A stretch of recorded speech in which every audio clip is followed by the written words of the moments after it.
नवी मुंबईतील palm beach road परिसरात सुरू असलेल्या अनधिकृत डिजिटल जाहिरात बांधकामाच्या विरोधात बेलापूर विधानसभेच्या स्थानिक आमदार मंदाताई म्हात्रे यांनी 13 मार्च 2026 रोजी अर्थसंकल्पीय अधिवेशनात मुद्दा उपस्थित करत राज्य प्रशासन आणि नवी मुंबई महानगरपालिकेचे लक्ष वेधले होते। नागरिकांच्या सुरक्षेच्या दृष्टीने हे बांधकाम धोकादायक असल्याचे त्यांनी अधोरेखित करत तात्काळ कारवाईची मागणी केली होती।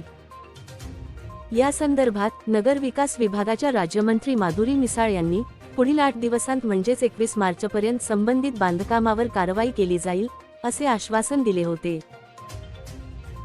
मात्र निर्धारित कालावधी उलटूनही प्रत्यक्षात कोणतीही ठोस कारवाई झालेली दिसत नाहीये।